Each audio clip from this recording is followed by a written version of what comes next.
শূন্য থেকে তুলে দলকে বিধানসভায় নিয়ে গিয়েছেন তিনি। এতদিনে বিধায়ক হিসেবে শপথ নিলেন কংগ্রেসের বাইরন বিশ্বাস।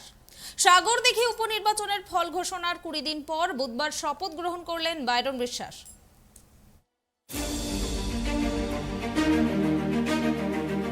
বিতর্কের মধ্যে বিধানসভায় বিধায়ক পদের শপথ নিলেন সাগরদিঘি উপনির্বাচনে জয়ী কংগ্রেস প্রার্থী বাইরন বিশ্বাস। বিধানসভার নৌসার আলী কক্ষে কংগ্রেস বিধায়ককে শপথ বাক্য পাঠ করান স্পিকার বিমান বন্দ্যোপাধ্যায়।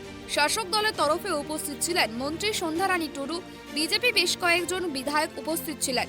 কংগ্রেসের তরফে উপস্থিত ছিলেন দুই প্রাক্তন বিধায়ক অসিত মিত্র, নেপাল মাহাতো।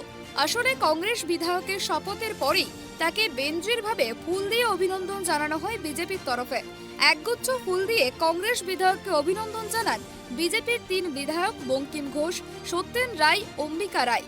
বিরোধী দলনেতা শুভেন্দু অধিকারী এদিন বিধানসভায় আসতে পারেননি, তবে শুভেন্দুর নির্দেশেই ওই 3 বিজেপি বিধায়ক বাইরনকে শুভেচ্ছা জানিয়েছেন বলেই খবর। তাৎপর্যপূর্ণভাবে শাসক দলের তরফে পরিষদীয় মন্ত্রী, বিধানসভার দলনেতা বা মুখ্য সচেতকরা শপথ অনুষ্ঠানে অনুপস্থিত ছিলেন। মুখ্যমন্ত্রী মমতা বন্দ্যোপাধ্যায় ভোটের পরেই অভিযোগ করেছিলেন বাইরন বিশ্বাস বিজেপির লোক, কংগ্রেস তাকে প্রার্থী করেছে আর বামেরা সমর্থন করে জিতিয়েছে। তৃণমূল বলছে মুখ্যমন্ত্রীর অভিযোগ যে সত্যি সেটা প্রমাণ হয়ে গেল বাইরনের শপথ গ্রহণ অনুষ্ঠানের মঞ্চে।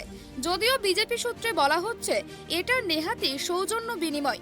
নতুন বিধায়ককে ফুল দিয়ে অভিনন্দন জানানোর মধ্যে রাজনীতির কোনো যোগ নেই। উল্লেখ্য, শপথের আগেই বিতর্কে জড়িয়েছিলেন সাগরদিঘির কংগ্রেস বিধায়ক।